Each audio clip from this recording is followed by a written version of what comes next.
दोस्तों, मैं वैशाली फारी और आज रियल एनालिसिस की लेक्चर में हम लोग पढ़ेंगे फंक्शन एंड देयर प्रॉपर्टीज। तो अगर वीडियो अच्छी लगे तो please like and subscribe my channel, please share with your friends. सबसे पहले हम लोग बात कर लेते हैं फंक्शन की। फंक्शन क्या होता है?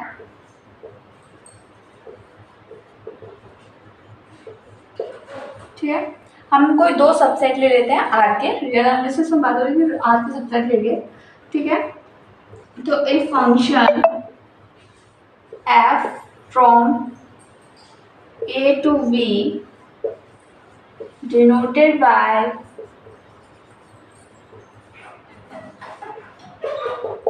f from a to v is a rule which assign every element of a to unique element of b।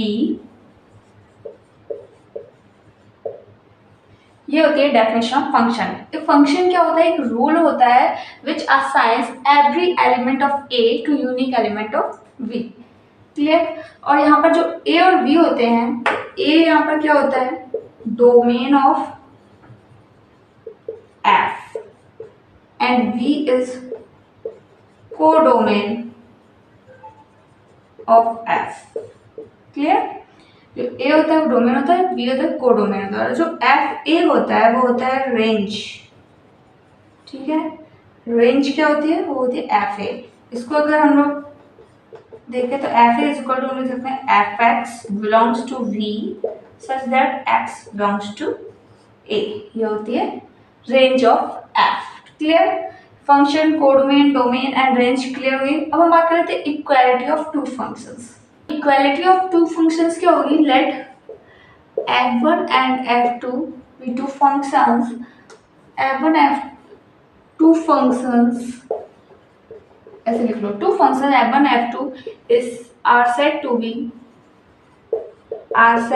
be equal if and only if first both have same domain। दोनों functions का domain क्या होना चाहिए? Same होना चाहिए।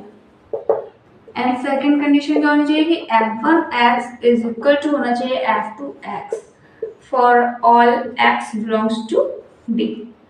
Clear? ये दो conditions है तो हम बोल देंगे कि दोनों फंक्शंस कैसे इक्वल है। नाउ अब कंपोजिशन की बात कर लेते हैं। Composition of two functions.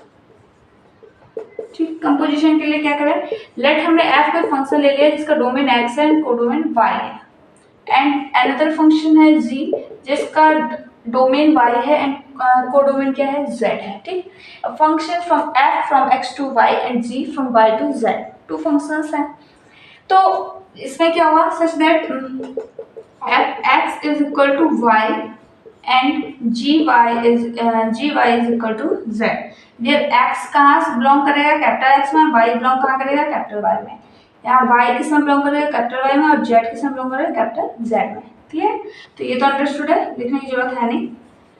ये क्लियर हो गया ना? हमें अब एक और फंक्शन ले लेना है h from x to z। ठीक है, देन जो hx होगा वो क्या हो जाएगा? z के इक्वल हो जाएगा। और we know that z equal किसके है? gy के, एंड y इक्वल किसके है? fx के।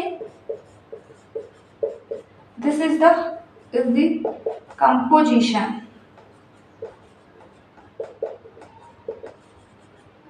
ठीक है, और इसको डिनोट कैसे करते हैं? Denoted by composition of g of f।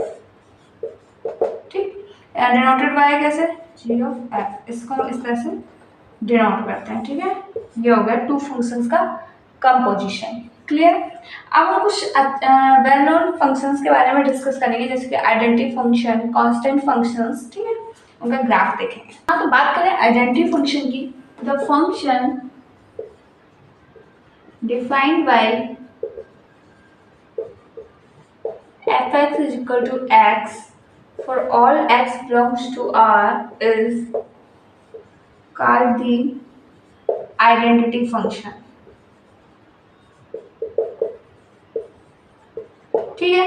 अब देखो f x is equal to x function, ये आइडेंटिटी फंक्शन होता है, एक्स बिलोंग्स टू आर। तो इसमें क्लियर हम समझ में आ रहा है कि इसका जो डोमेन और कोडोमेन होगा वो दोनों ही क्या होंगे, आर होंगे, यानी कि f from R to R है ये फंक्शन, राइट। इसमें दोनों इसके जो डोमेन और कोडोमेन होते हैं आइडेंटिटी फंक्शन का, दोनों ही सेम होते हैं, ठीक है। तो अगर हम इसके ग्राफ की बात करें तो इसका जो ग्राफ होता है क्या होते हैं, स्ट्रेट लाइन होती है,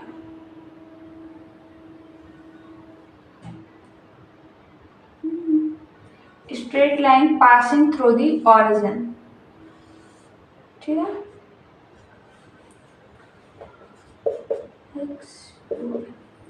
हाँ, तो जो आइडेंटिटी फंक्शन का ग्राफ होता है वो होता है straight line passing through the origin.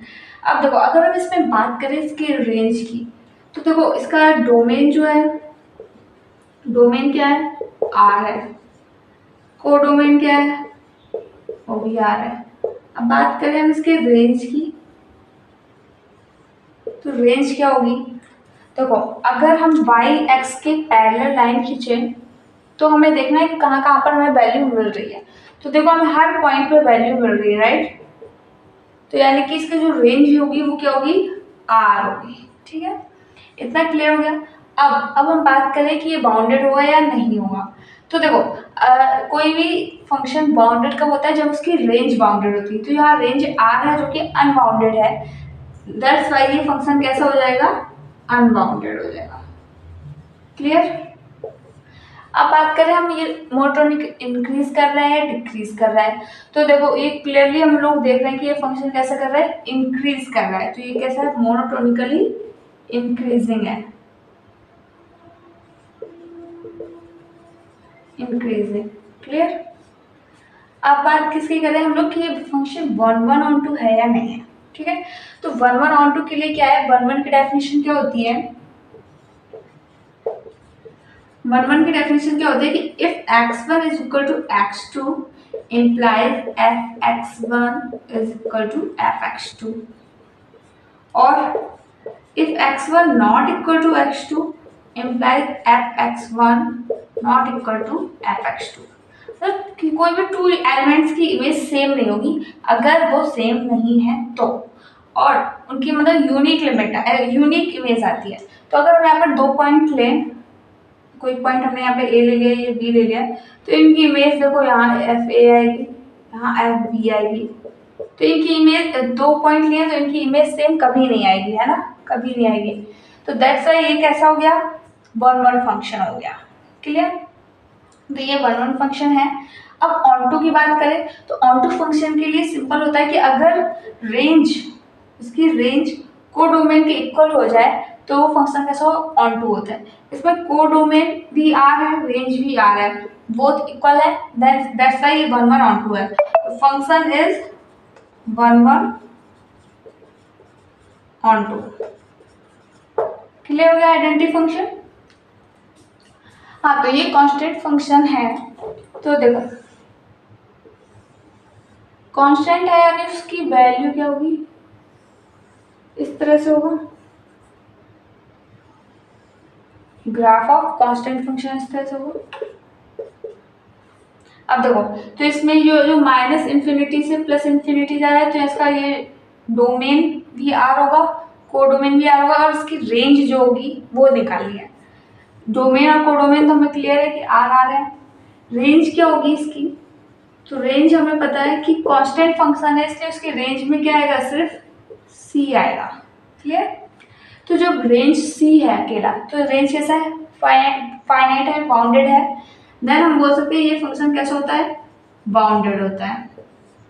अब बात करें मोनोटोनिक इंक्रीजिंग और डिक्रीजिंग, तो देखो कांस्टेंट फंक्शन है, ठीक है, तो ये स्ट्रिक्टली इंक्रीजिंग नहीं है, स्ट्रिक्टली डिक्रीजिंग नहीं है, लेकिन हाँ ये मोनोटोनिक है, तो हम बोलेंगे कि हाँ ये मोनोटोनिक है। अब बात कर लेते हैं 1 1 और 2 की।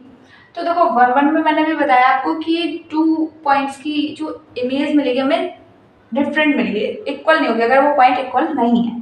तो अगर हम यहाँ पर एक पॉइंट ए लें, ये बी लें, दोनों पॉइंट अनइक्वल है, बट इनकी जो इमेज है वो हमें क्या मिल रही है, सेम मिल रही है, क्योंकि ये कांस्टेंट फंक्शन है, राइट। इमेज हमें सेम मिल रही है, दैट्स वाई नॉट 1 1, ठीक है, ये फंक्शन 1 नहीं हो सकता। अब बात करें ऑन टू की, तो ऑन टू के लिए मैंने बताया था कि उसका रेंज उसके कोडोमेन के इक्वल होना चाहिए। यहाँ पर रेंज इसकी सी है और कोडोमेन इसका आर है, तो रेंज और कोडोमेन इक्वल नहीं है ना, since codomain not equal to range, function is not on to.